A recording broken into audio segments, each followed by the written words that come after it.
त्यांचं स्वागत आहे आजच्या आपल्या साप्ताहिक कार्यक्रमामध्ये.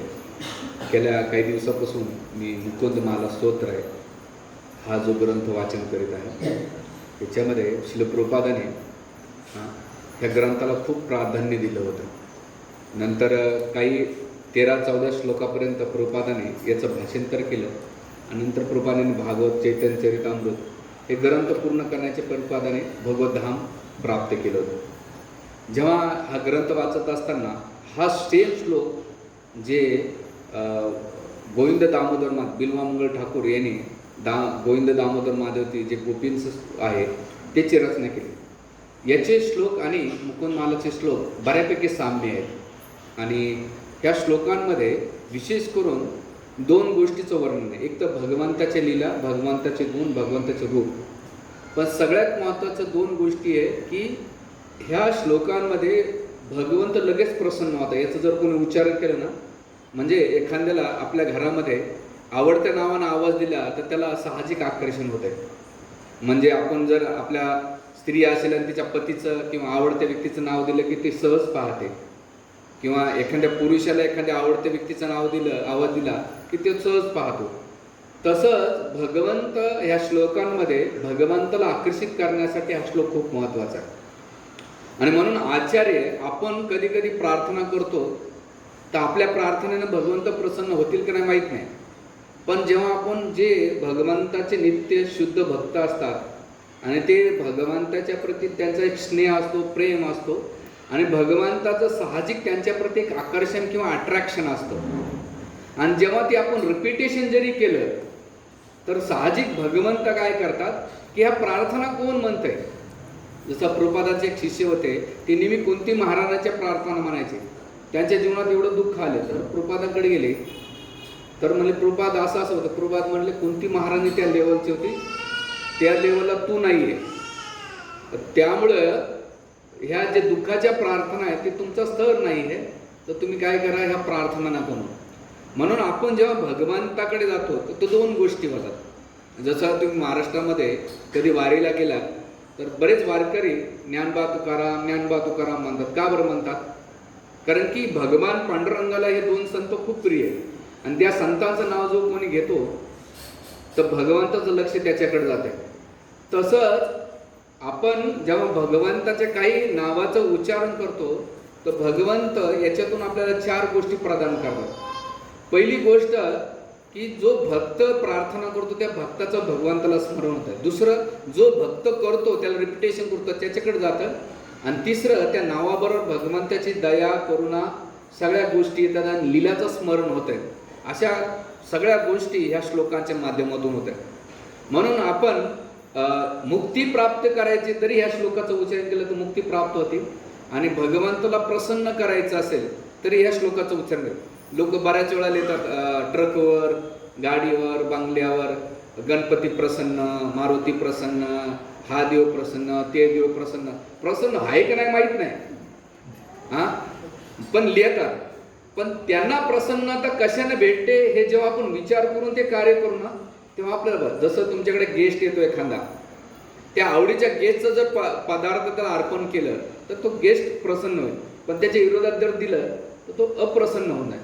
तसंच भगवंताला प्रसन्न करण्यासाठी आपण याचं नुसतं रिपिटेशन जरी केलं तरी भगवंताचं आपल्याप्रती साहजिक आकर्षण वाढू शकतं. म्हणून आचार्य म्हणतात, इथे मागे म्हणण्याचा प्रयत्न करा. खूप सुंदर श्लोक आहे आणि या श्लोकांमध्ये भगवंताच्या सगळ्या लीलाचं आणि भगवंत कुलशेखर महाराज आणि बिल्वामंगळ ठाकूर हे शब्द का उच्चारतात तर त्या शब्दांचे आपण एक डीपमध्ये जाऊया आणि आपण ते समजून घ्या. म्हणा, श्रीनाथ नारायण वासुदेव, श्रीनाथ नारायण वासुदेव, श्री कृष्ण भक्त प्रिय चक्रपाणे, श्री कृष्ण भक्त प्रिय चक्रपाणी, श्री पद्मनाम अच्युत कैटभारे, पद्मनाभ अच्युत कैटभारे, श्रीराम पद्माक्ष हरे मुरारे, श्रीराम पद्माक्ष हरे मुरारे, अनंत वैकुंठ मुकुंद कृष्ण, अनंत वैकुंठ मुकुंद कृष्ण, गोविंद दामोदर माधवेती. गोविंद दामोदर माधवेती. आणि हा सगळ्यात फेमस आहे, श्री कृष्ण गोविंद हरे मुरारे, हे नाथ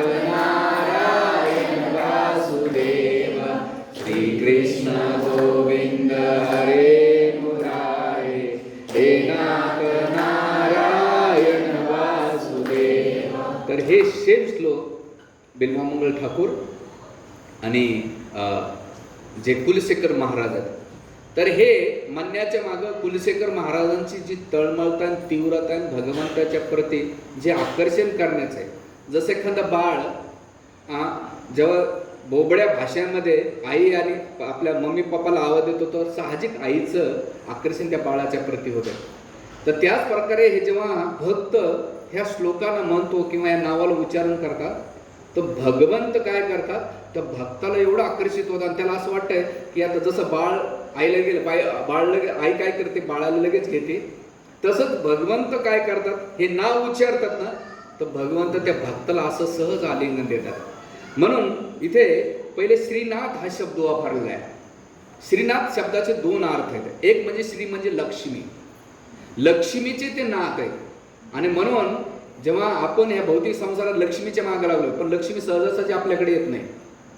पण जेव्हा आपण हे लक्ष्मीपती हे लक्ष्मीचे नाथ आहात, तुम्ही ऐश्वर्याचे नाथ आहात, विजयाचे नाथ आहात, तेव्हा भगवंत बघतात अरे मला लक्ष्मीमुळं कोणतरी उच्चारण करते. जसं आमच्या गावात लोक येतात, अहो तुम्ही याचे राजूची आई, पिंटूची आई, चिक्कूची आई, किंवा आपल्याकडे एक साधा कॉमन भाषा रिक्षावाला, म्हणजे त्याला कोणाशी जोडलेलं आहे, तो रिक्षावाला नसतो, तो म्हणून व्यक्ती आणि रिक्षा वेगळे असतात, पण त्याचा संबंध कोणाशी जोडतात, वस्तूशी जोडतात. आपल्या गावात बी सरनेमावर नाही का आपण उच्चारलं की त्याच्यावर तो होतं. तसंच इथं भगवंताला कुलशेखर महाराज विशेष करून श्री ह्या शब्दावरून उच्चारतात. जसं तिरुपती बालाजी ऐकलं असेल तुम्ही. तिर म्हणजे लक्ष्मी आणि पती, पती म्हणजे लक्ष्मीचे पती म्हणून तिरुपती. तिरुमला, तिरु म्हणजे लक्ष्मी, तिचे मला म्हणजे स्वामी. तिरु अनंतपुरम म्हणजे तिरु हा तमिळ शब्दामध्ये श्री श्री हा शब्द वापरला. तर श्री शब्द वापरल्यानंतर श्रीचे नाथ आहे. आणि दुसरं इथं कुलशेखर महाराज म्हणतात, जसं तुम्ही लक्ष्मीचे नाथ आहात भक्त असल्यामुळं मी या जगात अनाथ आहे, मला कोणीच नाथ नाही आहे. का बरं मी अनाथ आहे, कारण मी ह्या संसारामध्ये एवढं दुःख भोगतोय तर मला सुख कमी दुःखच भेटते. कारण मला नाथ असलं असतं तर मी या दुःखाच्या संसारामध्ये मी कधीच अटकू शकणार नाही. म्हणून हे नाथ, म्हणून श्रीकृष्ण गोविंद हरे मुरारे, हे नाथ नारायण वासुदेव, हे नाथ तुम्ही माझे नाथ आहेत. कारण मी सनाथ ह्या जगामध्ये अनाथ आहे. अनाथ कसं, ह्या जगामध्ये जो अनाथ असतो त्याला कोणी केरी नसते. पण जेव्हा आपण भगवंताला अनाथ म्हणतो तेव्हा आपल्याला का बरं, तुम्ही ह्या जगामध्ये ज्यांना ज्यांना नाथ म्हणतात, जोपर्यंत शरीर आहे तोपर्यंत तुमचे नाथ आहेत. शरीर सुटलं तुमचा आणि त्यांचा काही संबंध राहत नाही. म्हणजे ते काय झाले, अनाथ झालेले. आणि ह्या संसारामध्ये सगळे आपण अनाथच आहोत. आपल्याला वाटतं संबंध आहे पण काय टेम्पररी. तर पहिली गोष्ट काय, हे नाथ श्रीनाथ, नाथ दिल्यानंतर लक्ष्मीपती. आणि आचार्य सांगतात आणखी डीपमध्ये की जेव्हा तुम्ही हे श्रीनाथ म्हटल्यानंतर, आता काही जणाला श्रीनाथ ह्या शब्दावरून नाही का तुम्ही जवागल श्रीनाथ आठवून बॉलिंग हरकत नाही, पण डीप फिलॉसॉफी जर गेलात तर श्रीनाथ ह्या शब्दाचा अर्थ हे लक्ष्मीपती. म्हणून आपण लक्ष्मीला म्हणून कोणत्या याच्यामध्ये पहिले श्रीमान श्रीमती देतात. आपल्याकडे नाव देताना श्रीमान म्हणजे काय, तुम्ही ऐश्वर्यशाली, श्रीमती म्हणजे हे लक्ष्मी, ऐश्वर्याचं प्रतीक, विजयाचं प्रतीक नाही का त्याला प्रेझेंट केल्या जातं. आणि सेकंड काय, सेकंड शब्द उच्चारला जातो नारायण. नारायण ह्या शब्दाचं उच्चारण करण्याचं मग महाराज कुलशेखर महाराज म्हणतात नार अयन. अयन म्हणजे नार म्हणजे पाणी. जसं तुम्ही कर्नाटकमध्ये म्हणता त्याला नीर, नीर म्हणतात. स्वतंत्र नीर म्हणजे पाणी, किंवा तुम्ही रेल नीर ऐकले असेल शब्द. तसं जे पाण्यामध्ये शयन करतात त्यांना काय म्हणतात, नार अयन. म्हणजे तिथे अयन ह्या शब्दाचा अर्थ आचार्य सांगतात की जसं सिंहाला मोठी केस असतात त्याला पण आयन म्हटलं जाते, तसं सगळ्या पुरुषामध्ये ते आयन आहेत भगवंत. नारा आयन म्हणजे सगळे पुरुष आहेत ना त्यांचे स्वामी आहेत भगवान नारायण. आता तुम्ही म्हणता ह्या जगामध्ये पुरुष नाही का, ह्या जगामध्ये सगळ्या प्रकृती आहेत, पुरुष कोणीच नाही. पुरुष जे असेल तर तसं तुम्ही म्हणता ह्या संसारामध्ये जे पुरुष असतात त्यांना स्थानाचे लक्षण आहेत. पण भगवान नारायण किंवा भगवान कृष्ण त्यांच्या विग्रहाचं किंवा श्रीमद भागवतामध्ये किंवा अन्य ग्रंथांमध्ये त्यांच्या सच्चिदानंद स्वरूपाचं वर्णन केल्यानंतर आचार्य म्हणतात त्यांना स्तन नाही. कारण का? त्यांच्यामध्ये स्त्रीचे लक्षण नाही आहे. पण ह्या संसारामध्ये प्रत्येक पुरुष हा स्त्रीच्या लक्षणामध्ये असल्यामुळे त्यांना ते स्तनाचे लक्षण येतात. म्हणून नारायण हा शब्द उच्चारण्याच्या मागं महाराज कुलशेखर म्हणतात की हे नारायण, तुम्ही सगळ्या नरांचे आयन आहेत, तुम्ही सगळ्या पुरुषांचे स्वामी आहात, म्हणून नारायण शब्द वापरतात. आणि दुसरं आचार्य म्हणतात की जसं तुम्ही जलाशयामध्ये आयन करतात तसं आम्हाला सुद्धा ह्या भौतिक संसाराचं काय करता आम्ही फसलेलो आहोत, आम्हाला पण तुम्ही काय करा, पार करून घ्या, आयन करून घ्या. आणि म्हणून इथे सगळ्यात महत्वाचा नारायण या शब्दाचं तुम्ही सगळ्या जीवांचे आश्रय आहेत. काय? तुम्ही सगळ्या जीवांचे आश्रय आहेत असल्यामुळे नारायण हा शब्द आहे. म्हणून आजचं जे श्लोक आहे, आजचं जे प्रवचन आहे ते दोन गोष्टीसाठी, भगवंताला प्रसन्न करण्याचा फॉर्म्युला किंवा भगवंत आपल्याला मुक्ती प्राप्त करण्याचा फॉर्म्युला आहे. पण हे जस्ट ऐकून नाही तर तुम्हाला ती प्रॅक्टिस केल्यानंतर त्याचा रिझल्ट भेटेल. तर आयन हा शब्द तिथं केला जातो. आणि मग त्याच्यानंतर दुसरं वासुदेव. वासुदेव हा शब्द वापरला का बरं वारलेला वासुदेव? जे वसुदेवाचे पुत्र आहेत त्यांना वासुदेव म्हटलं. का बरं? श्रीमद भागवताच्या पहिल्या स्कंदामध्ये जेव्हा सुखदेव आपलं वेदव्यास मुनी प्रार्थना म्हणतात मंगलाचरण, आणि मंगलाचरणचा पहिला शब्द वापरतात ओम नमो भगवते वासुदेवाय. ओम नम म्हणजे जे भगवंताचे रूप, भगवत म्हणजे ऐश्वर्य, भग म्हणजे ऐश्वर्य, वान म्हणजे धारण. ओम नमो भगवते वासुदेवाय. वासुदेव हा शब्द सुखदेव गोस्वामी वेदव्यासजी का उच्चारण करतात? वासुदेव या शब्दाचं उच्चारण करण्यामागचं दोन गोष्टी आहे की हा जो भागवत ग्रंथ आहे याची सुरुवात आणि एंड ह्या वासुदेवापासूनच आहे. ह्या भागवतामध्ये वासुदेव असं दुसरं कोणत्याही लीला तुम्हाला ऐकायला भेटणार नाही, म्हणून पहिल्यांदा क्लिअर करतात. जसं मी मागच्या प्रवचनामध्ये सांगितलं, गीतेमध्ये जेव्हा अर्जुन श्लोक म्हणतो तो अर्जुन वाच, संजय श्लोक म्हणतो संजय वाच, धृतराष्ट्र जेव्हा श्लोक म्हणतो धृतराष्ट्र वाच. पण कृष्ण श्लोक म्हणल्यानंतर कृष्णवाची शब्द येत नाही, तिथं काय देत आहे? श्री भगवान वाच. म्हणजे ही गीता आहे ती भगवान वासुदेव म्हणतायत किंवा भगवान. तसंच भागवतामध्ये भगवंत आणि वासुदेव हे एकच असल्यामुळे त्यांचा ऐश्वर्याला संबंध जोडून देतात. आणि वासुदेव ह्या शब्दाचा आणखीन आचार्य देतात ठीक डीपमध्ये. ते म्हणतात की वसुदेवाचे जे पुत्र आहेत, कारण की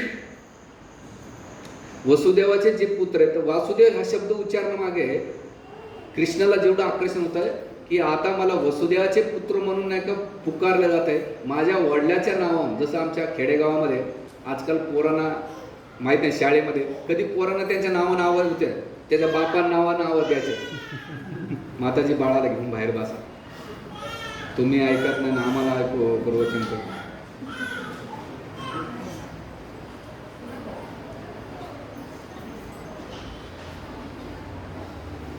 हरे कृष्ण. काय चालत होतं? हा, वासुदेव. तो वासुदेव याचा शब्दाचं मागचं कारण काय माहिती का? की जेव्हा कृष्ण बघतात, भगवंत बघतात की माझ्या पित्याच्या नावाने, मग आचार्य म्हणतात जेव्हा तुम्ही वासुदेव शब्द उच्चारतात तर तुम्हाला कृष्णाच्या सगळ्या लीला आठवल्या पाहिजे. कशा?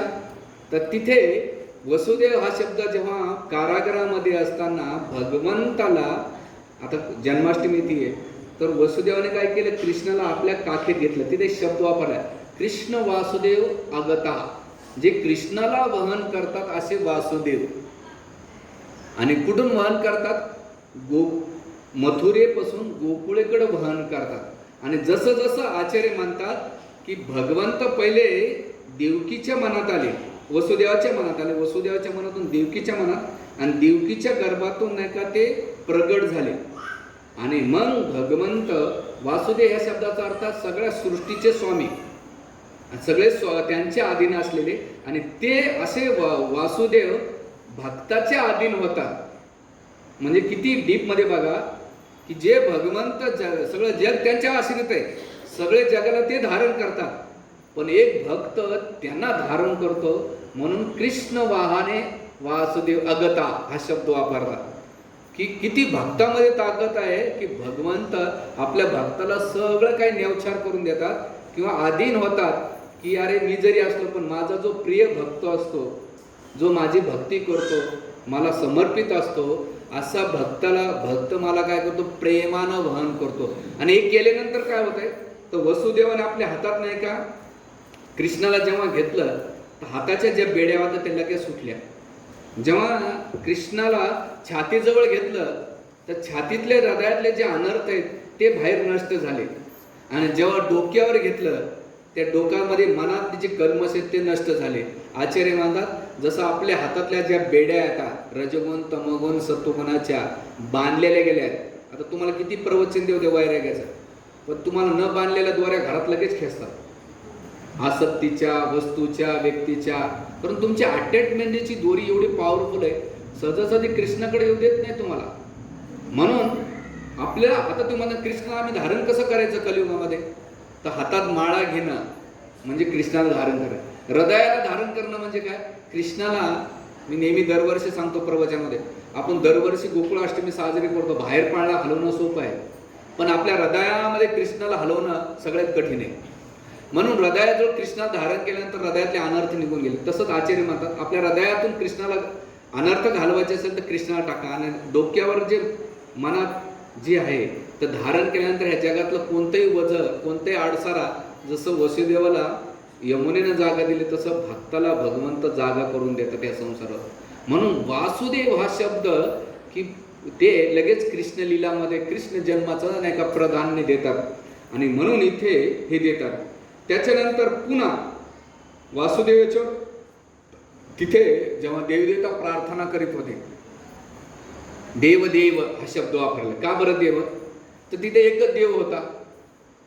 जर पाहायला गेलं तर कृष्ण देव होतं, पण देवदेव हा 3 वेळा शब्द का वापरतात, तर आचार्य म्हणतात वसुदेव, देवकी आणि तिसरा देव होते ते कृष्ण, म्हणून देवदेव हा शब्द वापरलेला आहे. म्हणजे देवदेवता नाही का कृष्णाला देवता बघत नाही, त्यामुळे अरे आम्ही तर देवतात आम्ही भोगामध्ये लिप्तोय, पण खरे देवता हेच भगवंताला जन्म दिला म्हणून देवदेव. कोण देवदेव, देवकी आणि वसुदेव, म्हणून देव शब्द 2 वेळा आणि तिसरा देव कोण, कृष्ण.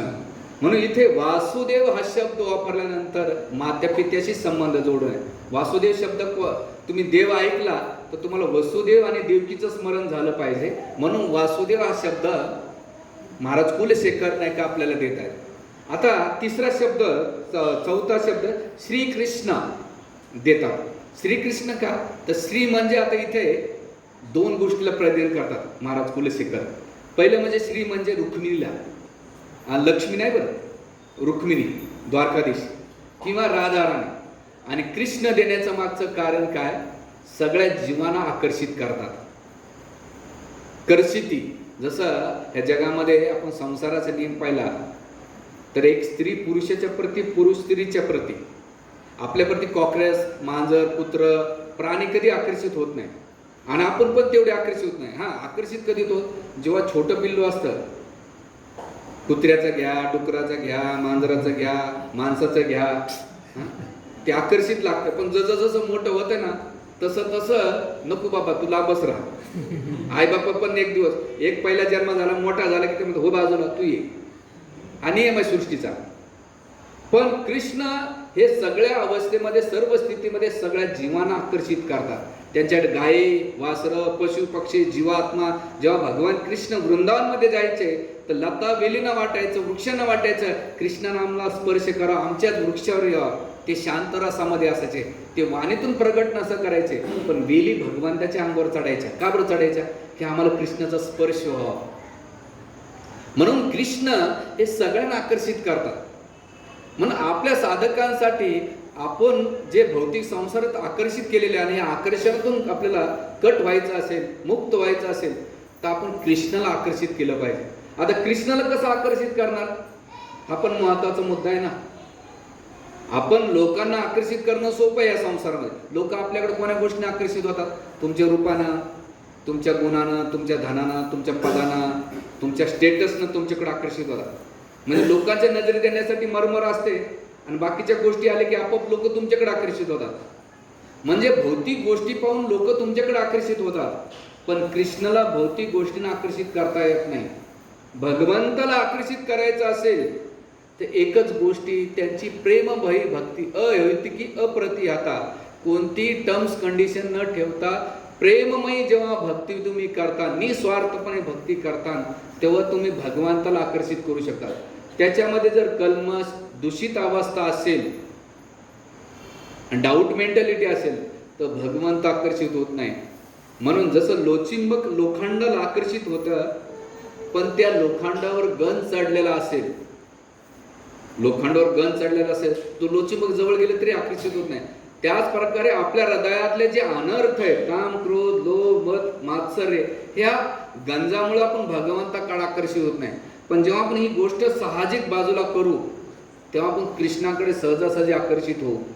म्हणून भगवंताला आकर्षित करण्याची एकमेव गोष्ट आहे त्यांच्या नावाचा जप करणे. हरे कृष्णा कृष्ण कृष्ण हरे हरे, हरे राम राम राम हरे हरे. का बरं महामंत्र म्हटलंय? कृष्णाला आकर्षित करण्याचा पहिला शब्द हरे. हे राधाराणी, म्हणजे कृष्णाला कोण आकर्षित करताय?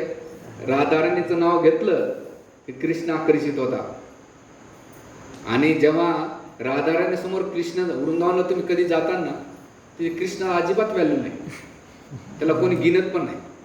भक्तीचे ठाकूर महाराज आपल्या शिष्यांना म्हणतात, आम्ही कृष्णाची पूजा केवळ कोणामुळे करतो? राधाराणीमुळे करतो. नंतर आम्हाला कृष्णाची घेणं देणं नाही. का बरं? राधाराणी आईचं प्रेमाचं प्रतीक. म्हणून इस्कॉन मंदिरात कोणी जाताना ते फुकट आशीर्वाद देत नाही, येऊ द्या. ती म्हणते, यांची शरणागत घेतली, यांची जर सेवा केली तर मी तुमचं नाव रेकमेंड करते, म्हणून अशा पोजमध्ये असते राधाराणी. कोणते? बाकीच्या मंदिरामध्ये म्हणजे तुम्ही काही नका करू, कृपा भेटते, तसं नाही, कधीच नाही. राधाराणी म्हणते, यांची सेवा जर केली तुम्ही तर मी तुमचं नाव रेकमेंड करते. जसं आपल्या घरात बाप खडूस असेल उदाहरणार्थ, आपल्याला तो काम नाही, पण आईकडे गेलं ना तर आमच्याकडे एक बाबा होते, दाने बाबा, लय फेमस होते. एवढे डेंजर होते, गल्लीत सगळे लोक घाबरायचे. पण जसं दानेबाईला बघायचे तर तेवढे शांत होऊन जायचे.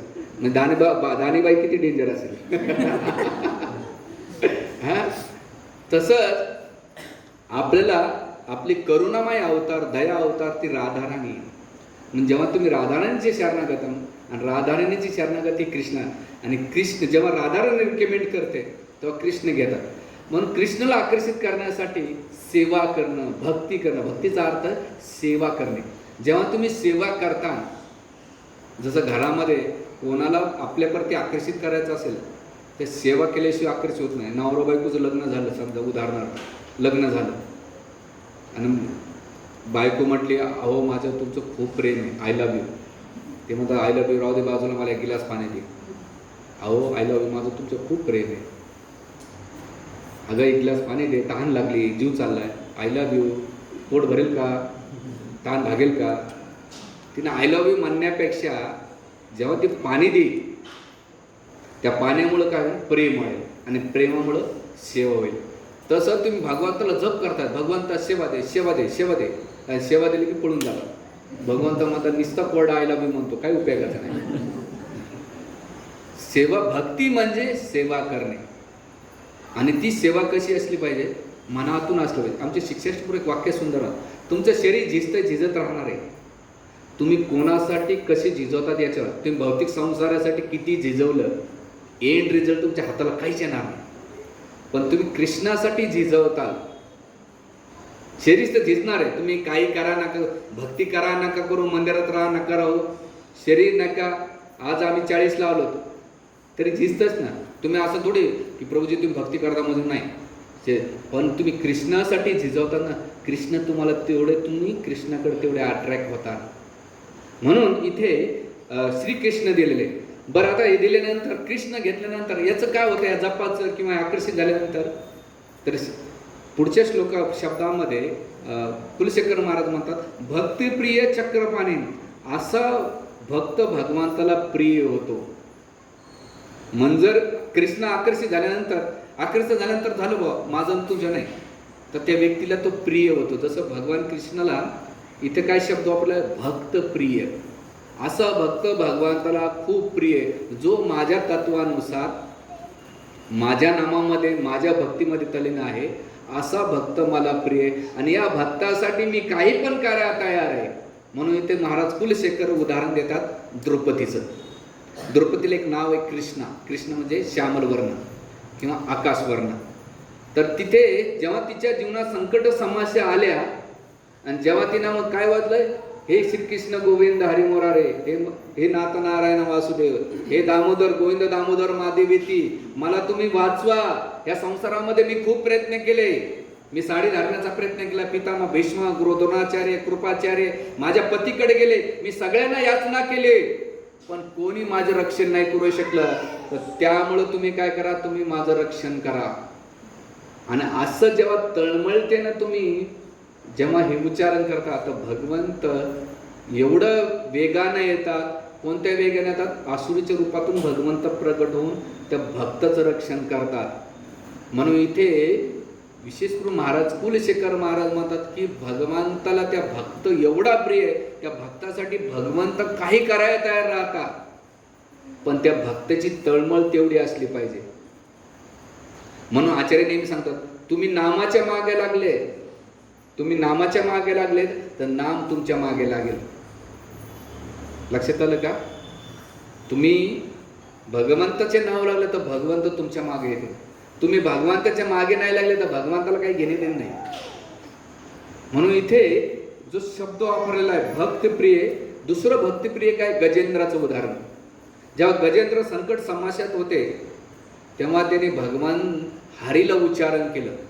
हरी, आता हरी शब्दाचं मी पुढे घेईन. आणि मग भगवंत काय केलं? कारण भगवंताला भक्तप्रिय, जो भक्त मला सगळं समर्पित होतो, आपलं सर्वस्व त्याग करतो माझ्यासाठी, असा भक्त भगवंताला प्रिय असल्या भगवंत काय करतात? येतात. आणि म्हणून असा भक्त आल्यानंतर काय करतात? पुढचा शब्द वापरतात, चक्रपाणे. चक्रपाणे वापर का बरोबर वापरलेला आहे? गजेंद्राचा पाष्ट आहे. अशा भक्ताच्या जीवनात संकट आले तर भगवंत काय करतात? चक्र घेऊन मागे लागतात. आणि मग यासाठी दोन लीला वर्णन करतात ते. एक म्हणजे जेव्हा अमरीश महाराजांच्या जीवनात ज्याने सर्वच काही भगवंताला दिलं होतं, जेव्हा दुर्वासा मुनी शाप दिला त्यावेळेस भगवान सुदर्शन चक्र लागल्यानंतर तिन्ही लोकात फिरले. स्वर्गलोकात गेले, ब्रह्मलोकात गेले, शिवलोकात गेले, वैकुंठ लोकातून रिटर्न आले. जो वैकुंठात जाऊन वापस येत नाही, पण तिथे सुद्धा सुदर्शन चक्र. तसं जो माझा भक्ताच्या प्रती कोणी अपराध करतो किंवा माझ्या भक्त मला जे प्रिय आहेत, अशा भक्ताच्या मागे मी काय करू? सुदर्शन लावतो. म्हणून हे चक्र पाहणे. दुसरं चक्र पाहणे काय? गजेंद्राचा प्रसंग. भगवंत पहिल्यांदा घेऊन आले ना गजेंद्र तर त्रिकुट पर्वतावर, तर भगवंताने पहिले हुहू नामक जे मगर होती त्याचा वध केला. श्री वैष्णव आचार्य दक्षिण भारतीय त्यांच्या टीकेमध्ये म्हणतात की भगवंताने पहिले गजेंद्राचा उद्धार करण्याच्या पहिले मगरीचा उद्धार का केला? हा प्रश्न तिथे विचारला गेला. तर श्री वैष्णव आपल्या टीकेमध्ये म्हणतात की गजेंद्राला जी मगरीनं पकडलं होतं, 1000 वर्ष मगरीनं गजेंद्राचे पाय धरून ठेवले होते. किती? 1000 वर्षे. भले त्रास दिला पण धरून ठेवले. मग भगवंत म्हटले गजेंद्राच्या पहिले माझ्या मगरीचा उद्धार करा, कारण माझ्या भक्ताचा आश्रय घेतला, याचा उद्धार पहिले, नंतर माझ्या भक्ताचा उद्धार. आलं लक्षात तुमच्या? म्हणून आचार्य सांगतात की पहिले मगरीचा उद्धार करण्याचा मागं की 1000 वर्ष पाय धरून ठेवले, पहिले त्याचा उद्धार. कारण मला भक्त प्रिय आहे. अशा भक्तांचा कोणी पाय पकडतं त्याचा पहिले उद्धार करतो आणि नंतर गजेंद्राचा उद्धार केला. म्हणून आपल्याला एक प्रिन्सिपल आपल्या जीवनामध्ये, आपल्याला जर भगवंताला प्रिय व्हायचं असेल तर आपण भक्तांचा प्रिय झालं पाहिजे. भगवंताला भक्तांची सेवा केली पाहिजे. त्यांच्याशी सालोख्याने, प्रेमाने, सुहृदम, मैत्री, करुणा या भावनेने आपण व्यवहार केला पाहिजे. तो बाह्य अवस्थेत श्रीमंत आहे, गरीब आहे, काळा आहे, गोरा आहे, ज्ञानी, अज्ञानी, जाती पंथाच्या पलीकडे, त्याचा एकच गुण बघायचा आहे, श्रीकृष्ण शरणम एकम. त्याने श्रीकृष्णाचा आश्रय घेतलाय, भगवंताचा आश्रय घेतलाय, जगन्नाथजी विठ्ठल रुक्माईचा आश्रय घेतलेला आहे. असा व्यक्ती आपल्याला प्रिय असला. म्हणून आपल्याला एक आपल्या देशाचे एक नेता होऊन गेले, हरिजन शब्द वापरला आहे. हरिजन कोणी कोण्या कास्टला नाही हरिजन, हरिजन म्हणजे जे हरीचे भक्त आहेत आणि ते एकत्र राहतात त्यांना जन म्हटलं जाते. त्याचा सावळा गोंधळ करून टाकला त्या हरिसजन शब्दावर. त्याच्या नाही जायचा आपल्याला. मेन मुद्दा असा आहे की चक्रपाणी आणि मग महाराज कुलशेखर पुढच्या याच्यामध्ये म्हणतात हे पद्मनाभ अच्युत कैटे भारे. पुन्हा श्री लावतात. श्री का लावतात? प्रत्येक शब्दाच्या पुढे ते म्हणतात की भगवंताच्या पुढे त्यांची शक्ती, जसं सूर्य येतो तर सूर्याच्या पहिले काय येतं? सूर्यप्रकाश येतो, बरोबर. तसंच भगवंताच्या पहिले भगवंताची शक्ती येते. शक्ती आणि शक्तिमानला वेगळं करू शकत नाही. सूर्य आणि सूर्य किरणाला वेगळं करू शकत नाही. अग्नी आणि उष्णता किंवा प्रकाशाला वेगळं करू शकत नाही. तसं भगवंत आणि भगवंताच्या शक्तीला आपण वेगळं करू शकत नाही. म्हणून पहिले सीता राम, लक्ष्मी नारायण, राधा कृष्ण, हे पहिलं हे लक्ष्मीचं. म्हणून पद्मनाभ. पद्मनाभ का म्हटलंय तर दोन गोष्टीसाठी. जसं कुंती महाराणी मध्ये नम पद्मनाभाय, नम पंकज मालिने, नम पंकज नेत्राय, नमस्ते पंकजांग्री. म्हणजे नम पद्मनाभ. पद्मनाभ म्हणजे काय? जे भगवंताचे चरण कमल आहेत ना ते पद्मासारखे कोमल आहेत, किंवा नाभी भगवंताची कमळासारखी, किंवा त्यांचे डोळे एकदम कोमल आहेत.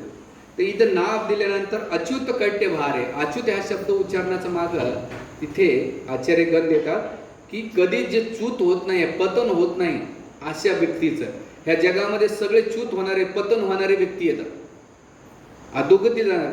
पण या जगामध्ये अच्युत ह्या शब्दाचं मागे उच्चारण्याचं मागं इथे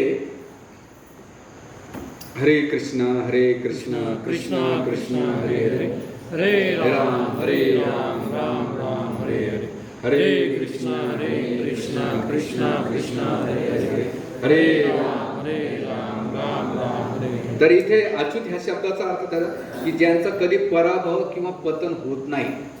आणि अशा व्यक्तीचा जो कोणी आश्रय घेतो तर त्यामुळे त्याचं. म्हणून महाभारत भगवद्गीतेच्या पहिल्या इंट्रोडक्शन मध्ये भगवंत अर्जुनाला म्हणतात हे अच्युत दोन्ही सैन्याच्या रथामध्ये घेऊन जा.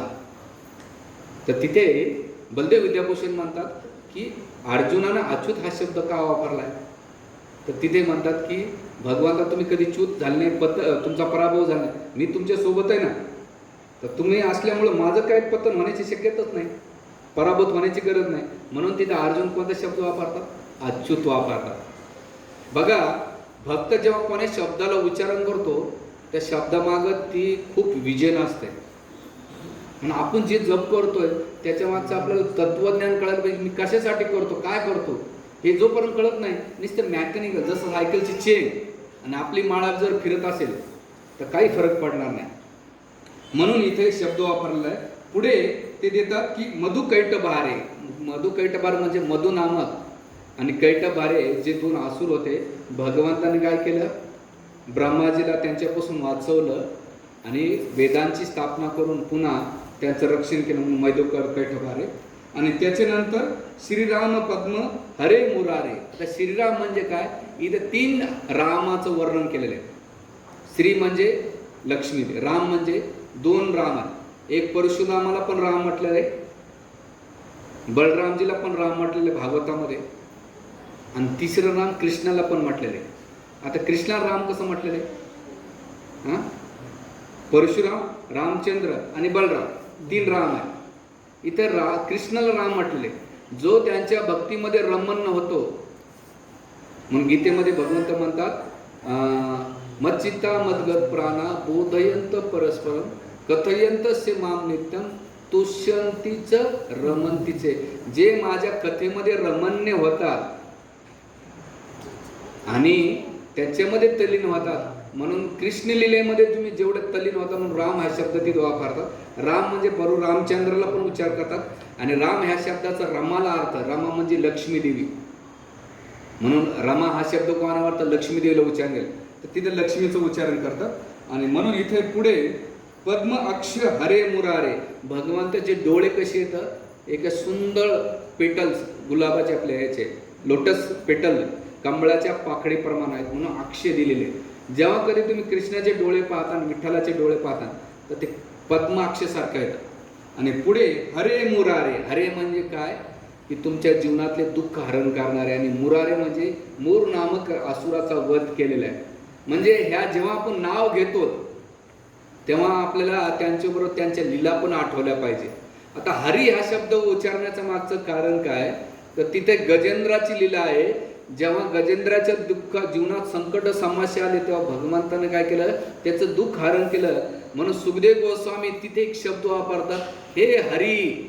भगवान गजेंद्राला वाचवण्यासाठी भगवंताचं कोणतं रूप आलं, हरी रूप आलं. तर आचार्य म्हणतात आपल्या जीवनात संकट समस्या आले तेव्हा आपण काय म्हटलं पाहिजे, हरी हरी. म्हणून हरिपाठाची पहिली रांग काय म्हणले, हरिमुखे म्हणा हरिमुखे म्हणा पुण्याची गणना करू नये. पोपट्यासारखे सगळे पाठ करतात, पण त्याच्या मागचा अर्थ नाही की पुण्याचे म्हणजे पाप सगळं नष्ट होत आहे आणि पापामुळे दुःख भोगावं लागतं आपल्याला.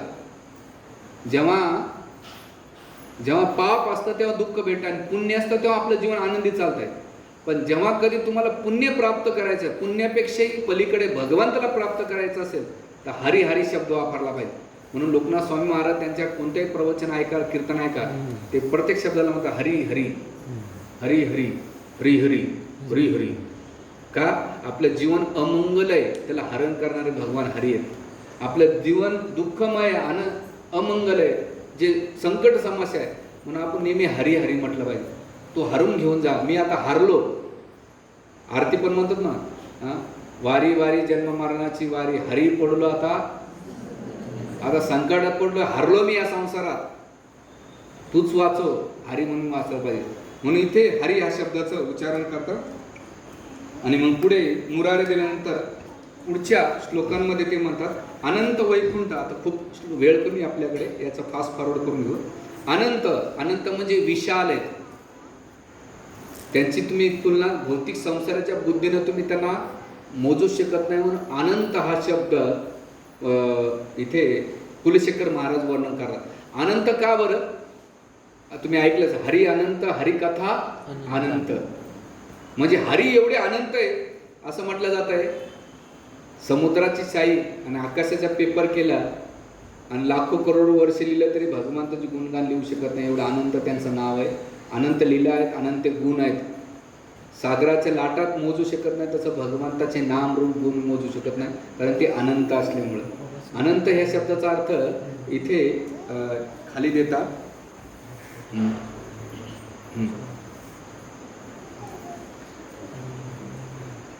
अनंत म्हणजे अंत नसलेला, ज्याचा एंड नाही, म्हणजे आधी मध्य आणि अंत त्यांचे. आपल्यामध्ये काय आधी आहे, आपला जन्म आहे, मध्य अवस्था आपण, आणि आपला एक दिवस काय अंत आहे. पण भगवान हरी कसे आहेत, अनंत आहे, त्यांच्यामध्ये कोणताही नाश होत नाही, म्हणून हा शब्द वापरतात. त्याच्यानंतर वैकुंठ. वैकुंठ म्हणजे वैकुंठाचे पती. आपल्याकडे वैकुंठ नावाची बदनाम करून टाकलं, वैकुंठ रथ यात्रा, वैकुंठ अमरधाम यात्रा. अरे वैकुंठामध्ये भगवान हरी निवास करतात, मुडदे जाळत नाही तर, पण वैकुंठ यात्रा आहे. वैकुंठ यात्रा म्हणजे सोपी का, काय लोकांनी नाही का, आता पहिले घंटीचा आवाज ऐकले मंदिराची आठवण यायची, आता घंटीचा आवाज आला की कचराकुटीची आठवण येते. आली आली आली आली, कोण आली, आली आली घंटा गाडी. म्हणजे कलियुगातल्या नमुनेनं असं वाटोळ करून टाकलंय. त्याच्या टीका केलेली बरी, जाऊ दे, भगवंत सोडून त्याच्यातच आपण पडू. तर मुद्दा की इथे हरी दिलेलं आहे. आणि म्हणून वैकुंठ. वैकुंठ म्हणजे काय, हे लक्ष्मीनारायण, हे कृष्ण. आता वैकुंठ या शब्दाचं काय, भगवंताच्या अनंत अवताराचं वर्णन आहे तिथं वैकुंठमध्ये. वैकुंठ म्हणजे पेशिफ लक्ष्मीनारायण नाही आहे, नारायण नाही आहे. जेवढे कधी भगवंताचे धाम आहेत, भगवंताचे रूप आहेत, त्या वैकुंठामध्ये, म्हणून वैकुंठ पती दिलेले आहे. त्याच्यानंतर मुकुंद कृष्ण. मुकुंद हा शब्द का वापरला इथं, महाराज कुलशेखर म्हणतात की या जन्ममूर्तीच्या चक्रातून आम्हाला कोणी मुक्त देऊ शकत नाही, तुम्ही मुक्त देऊ शकता. म्हणून जेव्हा कारागृहामध्ये भगवान वसुदेव आणि देवकी समोर प्रगट झाले तेव्हा वसुदेव म्हणतात हे मुकुंदा. तिथं हरीश्वरी पाद आपल्या टीकेमध्ये वर्णन करतात की वसुदेव म्हणतात का, भगवंत विचारतात मुकुंद का शब्द, तर तुम्ही कारागृहातून आम्हाला तुम्हीच मुक्त करू शकतात, म्हणून मुकुंद शब्द उच्चारतात. दुसरं मुकुंद उच्चारण्याचं मागं काय, कारागृहातून मुक्त, पण हे संसारातून मुक्त देणारे तुम्हीच आहात. आणि तुम्ही मोक्ष देणार म्हणून मुकुंद शब्द उच्चारलेला आहे. म्हणून जेव्हा कधी आपण आपल्या मुलाचे नाव चिंट्या पिंट्या हे ते नाव ठेवणं, टॉम अँड जेरी ठेवण्यापेक्षा भगवंताचे नाव ठेवले पाहिजे. पण आजकाल लोक भलते चालते नाव. आमच्या मंदिरात एक अच्छा आले होते, त्या मुलाचं नाव विचारलं, काय म्हणलं, डॅक्स डॅक्स. तर म्हणलं डॅक्स काय, मग द म्हणजे दमयंती आईचं द घेतलं आणि बापाचं श घेतलं. हां त्याच्या काहीतरी द म्हणून त्याचं नाव डॅक्स ठेवलं. एकाचं नाव ठेवलं आदिरा, बापाचं नाव आदित्य होतं म्हणून आदी घेतलं. आणि मुलीचं जसं त्या आदिरा काहीतरी असं जसे एक हिरोनी पण आहे माधुरी, आपलं नाही राणी मुखर्जी, तिच्या मुलीचं नाव पण आदिरा आहे. तर आजकाल कॉकटेल नाव ठेवतात दोघांचं. पण तसे नाही, शास्त्र सांगतंय की भगवंताचे नाव ठेवले ना त्यांचा पण उद्धार होतो, त्या तसे गुण पण येतात. असं त्याच्यात नाही पडलेलं बरं असं. तर इथे दिलेले मुकुंद, मुकुंद म्हणजे काय, की आम्हाला मुक्त प्रदान करा.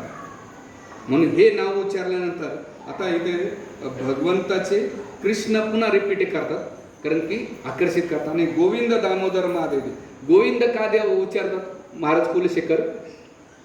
गोविंद या शब्दाचा अर्थ म्हणतात की तुम्ही इंद्रियांना आनंद देणारे. गो म्हणजे इंद्रिय, गो म्हणजे पृथ्वी, गो म्हणजे गाय. तर तुम्ही तिन्ही लोकांना आनंद देता म्हणून गोविंद शब्द इथे महाराज कुलशेखर, की भगवंता माझे इंद्रिया भौतिक संसाराच्या कोणत्या गोष्टीनं मला आनंद दिला नाही. मला थोडंसं टेम्पररी सुख भेटलं, डोळ्यानं पाहिलं, कानानं ऐकलं, जिभेनं खाल्लं, स्पर्श इंद्रिय केला, थोडं टेम्पररी भेटलं.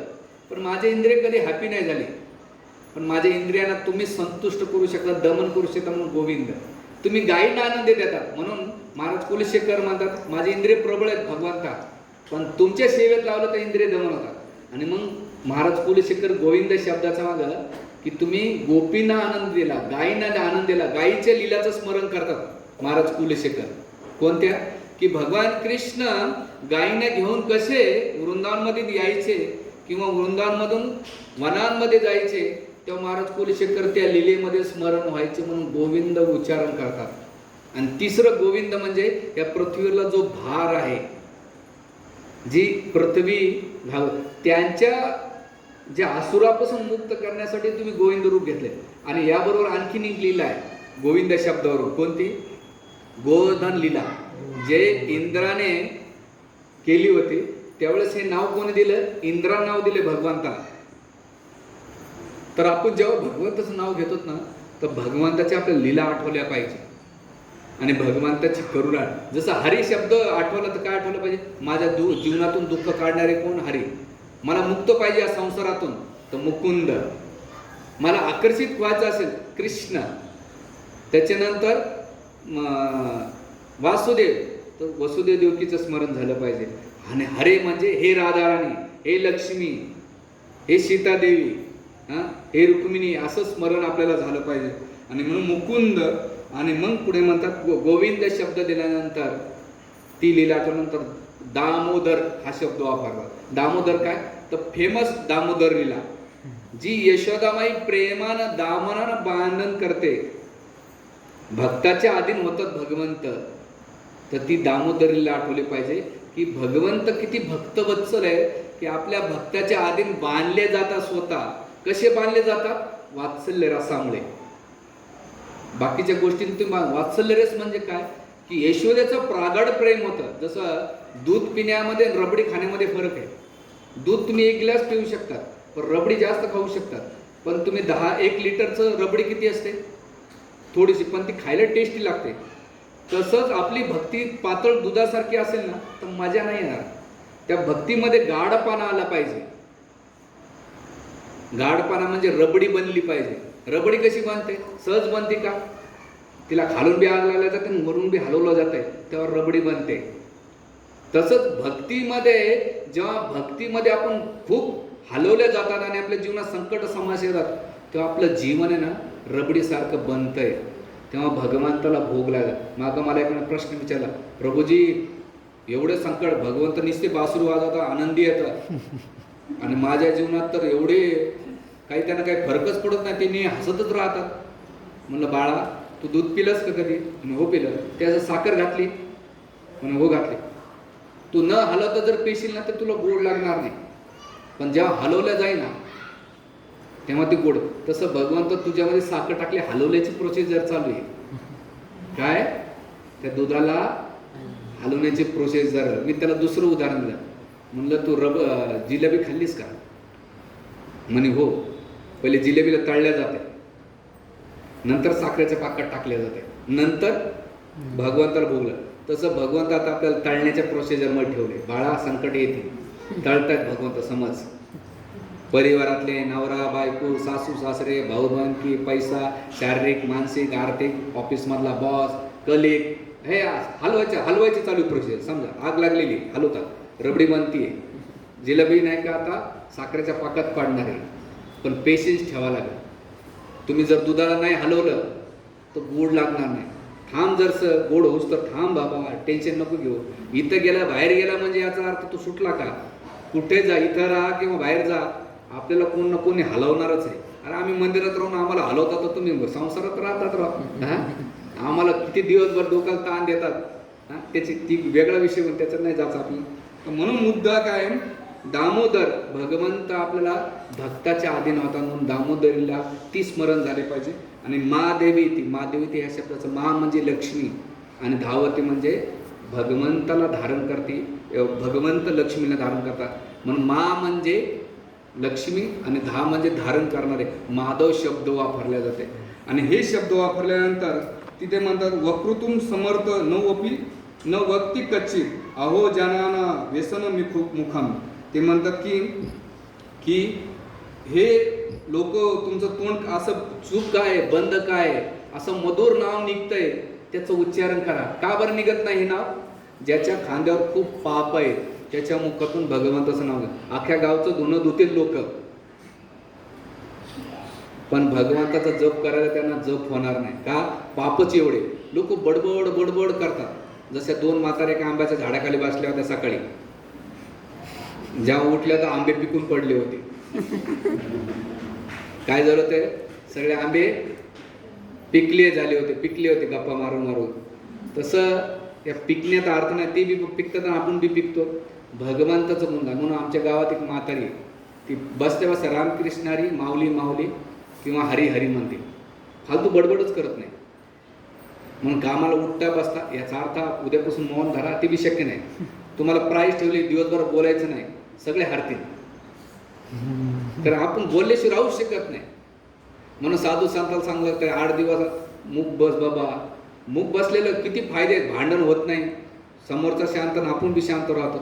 म्हणून या जगात आमचे महाराज म्हणतात, तुम्हाला आनंदी राहायचं असेल, प्रॉब्लेम सॉल्व्ह करायचं असेल तर तुमचं तोंड बंद ठेवा, प्रॉब्लेम सॉल्व्ह होऊन जातात. असं त्याच्या जायचं नाही. म्हणून आपल्याला भगवंताच्या नावामध्ये संलग्न व्हायचं. शेवटी भगवंताचे काही नाव आहेत, ते म्हणतात की तुम्ही जर संकट आल्याने ह्या उच्चारण केलं तुम्ही सगळ्या संकटातून मुक्त होता. म्हणून हे नावं घ्या.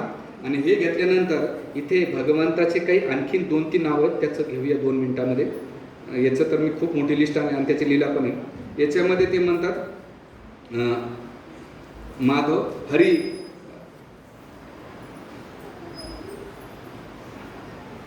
केशव शब्द भगवंताचे सुंदर केशव, त्यामुळं केशव शब्द उच्चारण करायचा. केशव ह्या शब्दाचा अर्थ ब्रह्म विष्णू आणि महेश.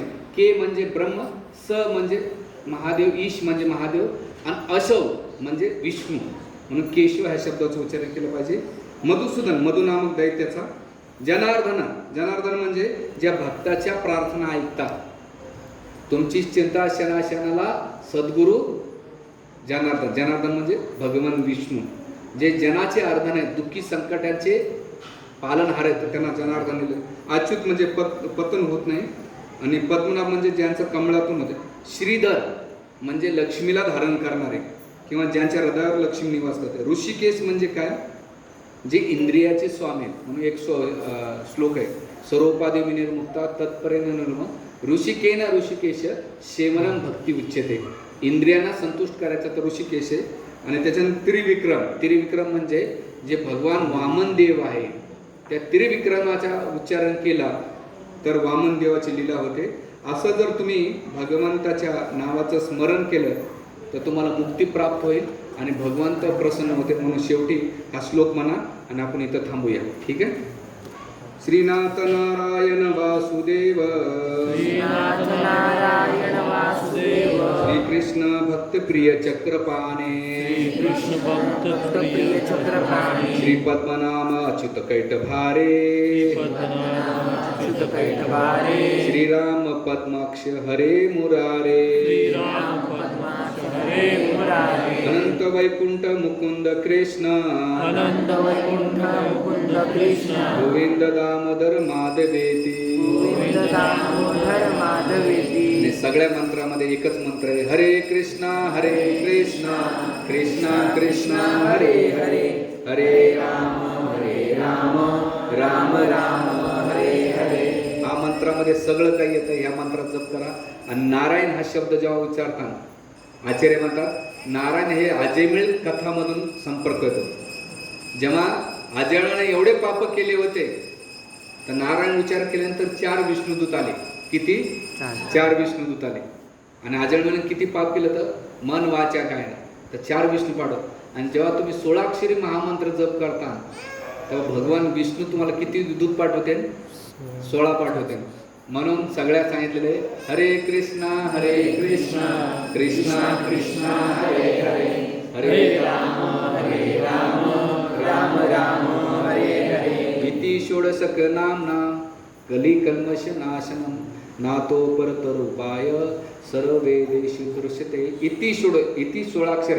इति षोडशक नाम कली कल्मष नाशनम. कलियुगातला सगळे कल्मष नाश ना तो परतरूपाय. याच्याशी दुसरा पर्याय नाही. कोण सांगतं? सर्व वेदेषु दृश्यते. तर त्यामुळं सगळं वेद कलिसंतर उपनिषद कलियुगामध्ये म्हणून कोणती गणपतीची आरती झाली, कोणती आरती झाली तर हा महामंत्र म्हटल्या जातो. त्याच्याशिवाय ती आरती पूर्ण होत नाही. आता तुम्ही म्हणता तिथं तर हरे राम म्हणतात आणि हरे कृष्ण म्हणतात. आंबा कसा खा, आंबो म्हणा की आंबा म्हणा तर मँगो म्हणा, तो तुम्हाला काय करतो? खडी साखर कशी दिसली तरी खाल्लं तरी काय होईल? तसं तुम्ही हरे राम म्हणा नाही तर हरे कृष्ण म्हणा, पण म्हणा. आता ती का म्हणतात, कशासाठी म्हणतात त्याचं उत्तर मी पुढच्या वेळेस देईन किंवा प्रवचन झाल्यानंतर देईन. तर कलियुगासाठी हे मंत्र जप करा, 1 माळा करा. आणि हे जर केलं तर आपल्याला भगवंत प्रसन्न होते, पाप मुक्त होते, सगळ्याच गोष्टी होतील. म्हणून जप करा आणि आपले जीवन धन्य करा. हरे कृष्णा कृष्णा कृष्णा हरे हरे हरे राम राम राम हरे